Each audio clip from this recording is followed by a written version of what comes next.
You're listening to the Supply Chain Sessions, the Espace Global Freight podcast, and I'm Kelly Vasey, your host. Each month, I'll engage with freight industry specialists to discuss key issues within the global supply chain and logistics sector, and talk about general themes and trends in freight forwarding.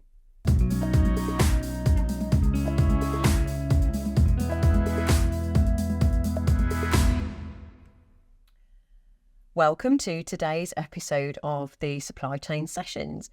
My name is Kelly Vasey, and today I am joined by Geoff Yates, our Commercial Director, and Oliver Diaz. Welcome. So today's episode is all about CBAM. Another day, another acronym. It stands for Carbon Border Adjustment Mechanism. Geoff, can you tell us exactly what is CBAM more specifically? Yeah, essentially it's a tax. It's a tax on the carbon emitted in the production of making goods, and basically allows for a trading bloc or a trading country to charge for carbon which is emitted in a third country. And the idea is for perhaps countries which are less well developed as our own, or the EU in the example we're going to talk about, when they've produced goods, if they haven't got such stringent carbon measures as we have, it's a way of evening up the cost of that carbon. That was a very clear summary, but I know that there's a lot more to it, and a lot of people have got a lot of questions about it, and a lot, not concerned, but you've explained that precisely, but it's not quite as easy as that. There are lots of different elements to it. So in all honesty, do you feel like it's just another hurdle or surcharge for traders? Yeah, I see this as the biggest issue in the supply chain since Brexit, and possibly bigger than Brexit. Oh my goodness. I believe it's going to get down to I was sat with a manufacturer this morning, and they were explaining they've had to strip down their supply chain, their supplier of parts. They've had to go to the manufacturer of those parts. They've had to go on further to the producer of the ingots. And it's a complete supply chain visualization, and it's I believe it will become very, very difficult for an awful lot of traders. Has it come into effect yet? It has in Europe. So in Europe, there's a phased transition. We're in the phase now that we have to report. So European traders have to report what goods they're importing. So that we're in a reporting phase now. European traders were allowed to use generic measures for the carbon, but now they actually have to report what carbon is involved in that specific good. So that's becoming a big issue. So they will have to pay the actual carbon tax in 2025, I think. Yeah. So we've talked about EU and EU importers, but how will it affect our UK customers? I think there's three major ways, really. So firstly, if a UK exporter uses DDP, they're also the EU importer. So as an EU importer, you would have to declare your carbon, what's coming in, and have to report that and also pay if that's applicable. The other one I've just mentioned is about supply chain. So if you're selling to a European country, you would need to, they will be asking you what carbon's been involved in the production of those goods. And you will have to provide your supply chain as well, and the supply chain visibility, I believe. And thirdly, I think the UK are introducing their own CBAM. When is that? I've read, we don't know yet. I believe it's going to be 2027, maybe 2028. Okay. So there was a test paper out last year on it. There's been nothing further from the government at the moment, but that will be out within the next couple of years, I would have thought. And are there specific goods that will be particularly affected, or is it across the board? Yeah, so at the moment in the first phase, it's those goods which take a lot of carbon in their production. So it is cement, iron, steel, aluminium, fertilizers, and electricity and hydrogen. Okay. So it will be in that first phase. It will be on those goods. I've read that the UK will have slightly different. So they're looking like they're going to have to report on in glass as well, and pay the tax against glass. So how is it reported? Because it seems like they've got to look through the whole length of the supply chain and look into all of those areas. That's no mean feat, is it really? No, not at all. So how are they going to do that, and how will it be paid? It'll be paid. I'll start with that. So an importer, a trader, will have to buy certificates from their authorities. So a French trader would have to buy some French certificates, and they will have to declare I believe they declare their CBAM every quarter. And I think it's 2026, they'll have to submit those certificates they bought to pay off that carbon. Okay. So yeah, it's I thought it would be quite easy in terms of like duty. We're all used to duty now, of course, on imports. You've got your commodity I wouldn't code. say all of us. So you've got your goods, you've got a commodity code, you know where it's coming from, you know the origin of those goods. Yeah. And I thought we might be going down that route, but it doesn't seem to be like that route. It's very much a reporting and yeah, as I mentioned before, I really do believe that this will become a big problem for a lot of people. People are going to have a lot of questions, and although we're answering a lot of those questions today, I hope we can answer a lot of those questions for people anyway today. It's just, there's more to it, isn't there? There is. Again, I've been to see a manufacturer this morning, and they've involved about 6 or 7 experts, and they still don't have all the answers. so it really will be a big issue, I believe, for a lot of people. But they're doing the right thing in looking at it now. Absolutely. So we can tell people sort of what EU importers, what do they need to register?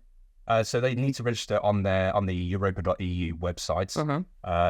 They register there as a trader, and they will be able to do their own declarations through that as well. Okay. But on the declaration front, I would recommend employing the services of a broker. It's going to be done correctly. Yeah. They're going to be very proficient in making those declarations. Yeah. And if it was me, certainly in these first instances, we've seen it through Brexit as well. Employ the expertise and make sure you've got the expertise in place, and don't risk any fines or any issues. No, compliance has been a big topic for us since the end of 2020, hasn't it now? And we've spoken before about the importance of engaging the right people. Yeah. So we know that people can make declarations themselves, but it's important to engage the right people.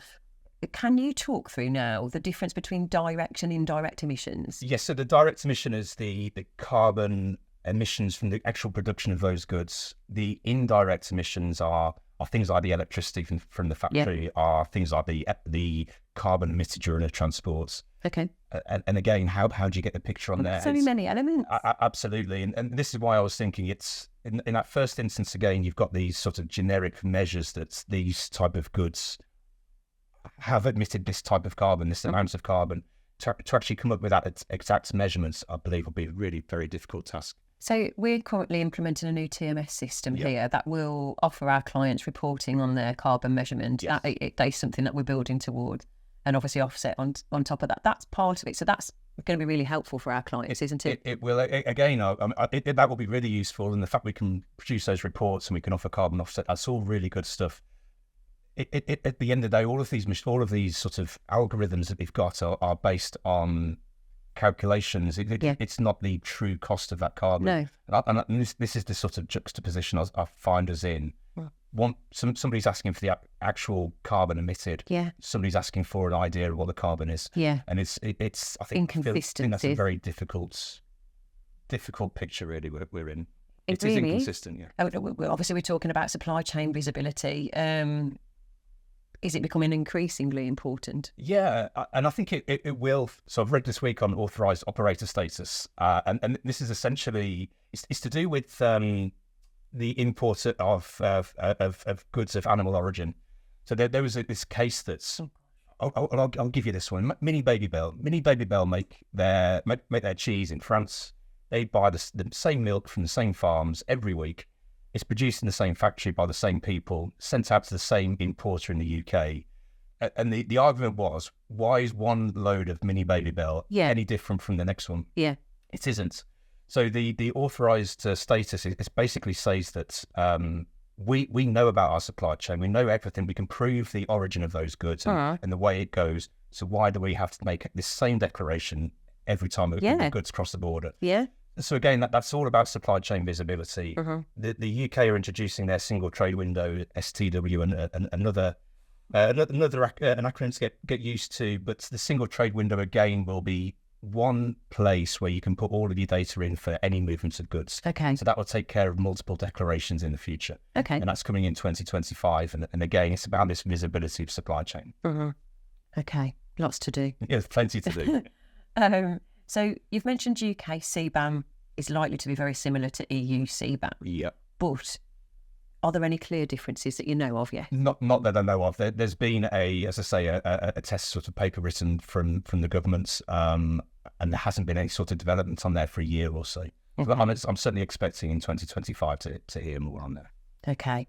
And how will the EU CBAM affect customers in Northern Ireland under the Windsor framework? It's the Windsor framework, or the Northern Ireland Agreement, basically says that traders in Northern Ireland have to apply by certain EU rules. So I would say in this first instance, they will have to apply by the EU CBAM rules. How that changes when the UK have got their CBAM, I yet don't know, but it's very, very complicated picture. It's a very difficult trading picture as it is in Northern Ireland. And I believe, unfortunately, it probably will get a bit more complicated when the UK CBAM is up and running. So we'll all look forward to that. Yeah, it's all good. All good. Obviously, we're here to help people through this. If we come back to the UK then, what would you, Geoff, encourage UK traders to do in preparation?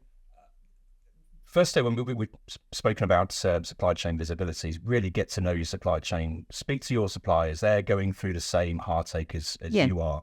We're all in it together like we were during Brexit. Absolutely. We're all going to help and learn from each other as we go. Yeah, so your supplier in Italy may well have bought ingot or whatever from somewhere else. So start these conversations, have these conversations. The other thing I'd recommend, I had a really good conversation with a colleague in the fasteners and fixings sphere a few weeks ago, and their trade association is really heavily involved in this. And the trade association speaks to governments, and they lobby at the governments, they lobby at a really high level.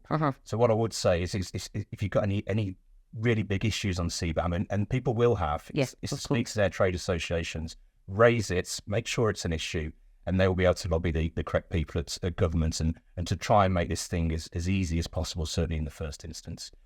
And the other thing I'd say, it's just one of those things again, but speak to your freight forwarders, try and speak to us, read what we're pushing out, because we are involved in, it's a cross-border movement of goods nowadays. It's no longer just a movement of goods as we used to do. And we are involved in trade and cross-border movements.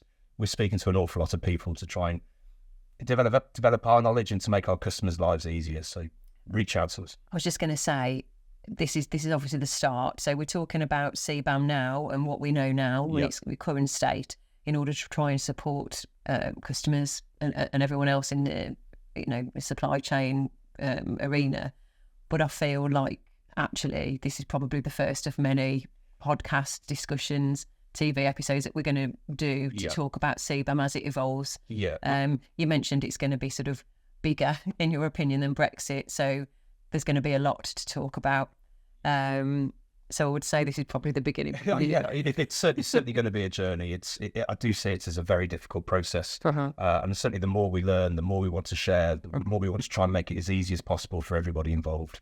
So certainly there will be more information coming out from our side. And we welcome any questions. If you've got any info, any concerns, come to us and let's try and work through this together as we did with Brexit. It's a win-win for everybody.